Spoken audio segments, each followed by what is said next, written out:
झारखंड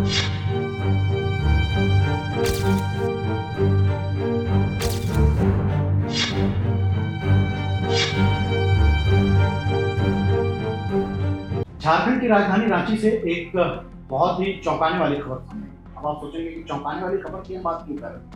दरअसल राजधानी रांची में इन दिनों अतिक्रमण हटाओ अभियान चल रहा है। नगर निगम के साथ साथ रांची जिला प्रशासन काफी मुस्तैदी से अतिक्रमण हटा रहा है।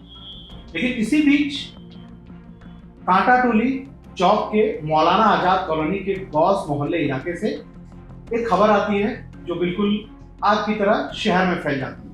बताया जाता है कि खुले नाले में 2 बच्चे गिर जाते हैं, जिसमें से दुर्भाग्यवश एक की जान चली जाती है। और क्या है पूरी खबर, हमारे साथ चर्चा करने के लिए अभिषेक है, जो वहां पे ग्राउंड रिपोर्ट करने गए थे। अभिषेक, खुला नाला अतिक्रमण राजधानी रांची, सारी वीवीआईपी रांची में रहती हैं, चाहे वो मिनिस्टर्स हो, बड़े बड़े अधिकारी हो, अफसर हो। मैं खुला नाला और अतिक्रमण बार बार इसका जिक्र कर रहा हूं क्योंकि इन दिनों अतिक्रमण हटाओ अभियान चल रहा है। तो आप बताइए क्या था पूरा मामला। आपको बताऊं प्रदीप की कांटा टोली चौक से थोड़ा आगे बढ़ने पर मौलाना आजाद कॉलोनी आती है जी जी, और उसी के अंदर में गौस मोहल्ला करके एक जगह है जी। और वो इलाका जो है वो नाले के बीचों बीच बसा हुआ है। मतलब उस इलाके के बीच से नाला निकलता है। जिस इलाके में ये घटना हुई है वो शायद संभवत आखिरी घर होगा वो उस इलाके का। और वहाँ पर हुआ यूँ कि 2 बच्चे, एक 3 साल का और एक 2 साल का, दोनों एक ही घर के बच्चे, दोनों भाई थे। तो वो खेल रहे थे, पहाड़ी नुमा जगह थी, वो अचानक वहाँ से फिसले और दोनों बच्चे नाले में जा।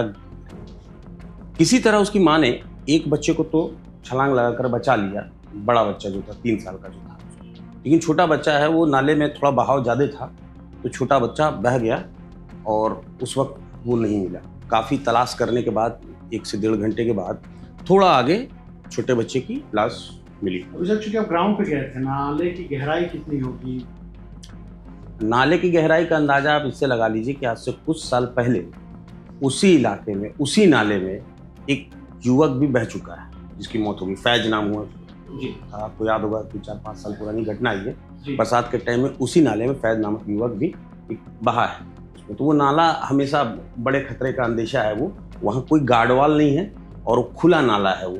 तो इसे लेकर के हमेशा लोगों ने चिंता जताई है, मांग भी रखी है अपनी कि वहाँ पर ऐसा गार्डवाल वगैरह होना चाहिए, लेकिन वहाँ पर ऐसी स्थिति नहीं है कि वहाँ कोई व्यवस्था है। जैसे कि बार बार इस खबर का जब हम चर्चा कर रहे हैं तो खुला नाला, मतलब शहर में अतिक्रमण अभियान जोर शोर से चल रहा है और इस तरह की स्थिति में नाला खुला कैसे रह गया?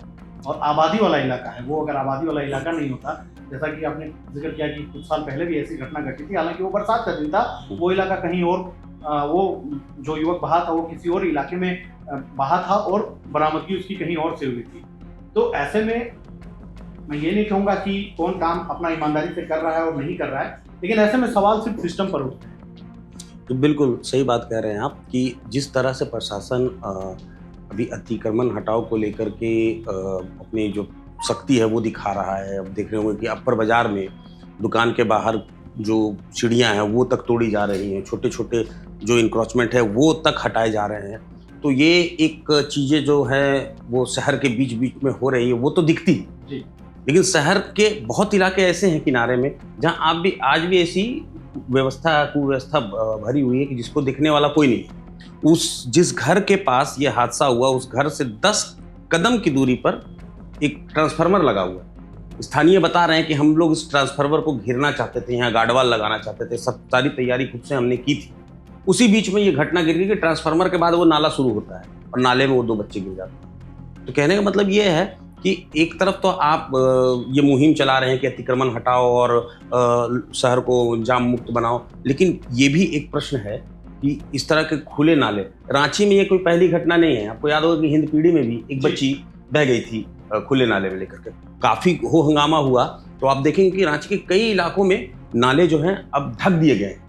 अपर बाजार एरिया जो है वो उसमें जितने भी नाले हैं छोटे बड़े उसको ढक दिया गया है, लेकिन फिर भी शहर के ऐसे कई इलाके अब भी बचे हुए हैं जहाँ पर बड़े नाले बहुत ही खतरनाक तरीके से बहते हैं, जहाँ पर अक्सर हादसा होने की आशंका होती है। और ऐसा गाहे बगाहे देखा ही गया है कि हो ही जाता है, जैसा कि आज हमें देखने को मिला। अभिषेक, जब नाले की चर्चा हो रही है तो हमें याद है कि कुछ साल पहले भी जब इस तरह से रांची के सौंदर्यीकरण हो रहा था, हमने कई तस्वीरें, मुझे अभी भी याद है कि कहीं पे अगर घर किसी का नीचे में तो वहाँ नाला काफी ऊंचा हो गया था, और किसी का घर अगर ऊंचाई में है तो वहाँ पे नाला काफी नीचा हो गया था। मैं ये बात इसलिए कह रहा हूँ क्योंकि फिर जो आबादी उसके आसपास रह रही थी, आबादी जो उस आसपास रह रही थी, उन्हें वहाँ आने जाने में दिक्कत हो रही थी। और अभी भी जिस खबर की हम बात कर रहे हैं, ये खबर है कि नाले में बच्चे जो हैं, छोटे बच्चे गिर गए। तो मतलब मैं बार बार यहाँ सिस्टम की इसलिए बात कर रहा हूँ कि आखिर किस तरीके से सिस्टम काम कर रहा है। भाई जहाँ देखना चाहिए वहाँ देख नहीं पाती, जहाँ नहीं देखना चाहिए वहाँ उनकी पैनी नजर रहती है। देखिए, शहर में जहाँ दिखता है वहाँ पर तो काम होता है जी। जैसे कि आप व्यवसायिक एरिया है, पर बाजार, कांके रोड, ये जो है वीआईपी एरिया हो गया, मोराबादी जो हो गया, शहर की शान हो गई, तो वैसे जगह में तो काम आपको दिखता है, साफ सफाई आपको सब कुछ दिखेगा।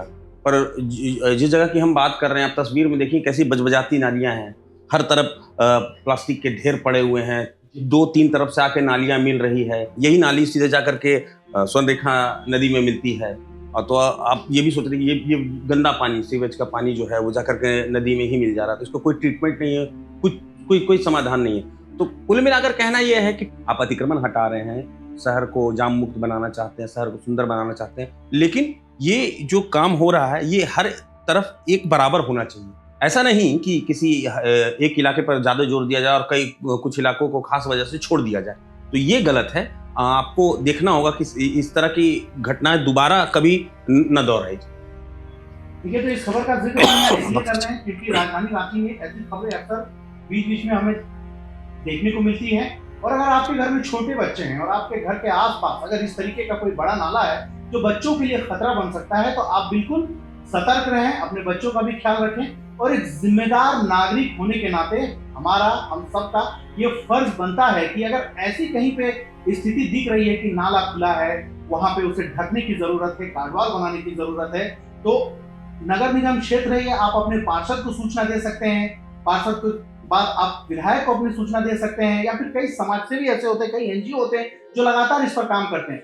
तो देखिए, सिस्टम पर सिर्फ सवाल हम नहीं कर सकते हैं। मैं रुकना चाहूंगा, इसमें खुद से भी सवाल उठाने की जरूरत है कि अगर ऐसी व्यवस्था है तो आप सोशल मीडिया के जरिए तो बहुत जागरूकता आ गई है, आप खुद उस पर वीडियो बनाएं, खुद उसे दिखाएं, हमारे प्रभात खबर चैनल को टैग करें आप उसमें, तो हम वहां तक पहुंचेंगे, हम उसकी ग्राउंड रिपोर्टिंग करेंगे ताकि ये खबर दूर तक फैले और इस पर प्रशासन जागरूक हो और लोगों को सुविधा मिल सके और इस तरह की घटना ना घटे। देखिए, जीवन बहुत अनमोल है, बड़ी मुश्किल से जीवन मिलता है, इसलिए जीवन की हमें हिफाजत करना हमारा फर्ज है। और कुछ भी ऐसी छोटी खबर होती है जो जन सरोकार से जुड़ी होती है, बच्चों से जुड़ी होती है, तो बताना हमारा ये दायित्व होता है। और ऐसे ही खबरों को लेकर के आप जरूर देखते रहिए प्रभात खबर। मैं प्रदीप, धन्यवाद। प्रभातखबर.com, विश्वास वही, रफ्तार नहीं।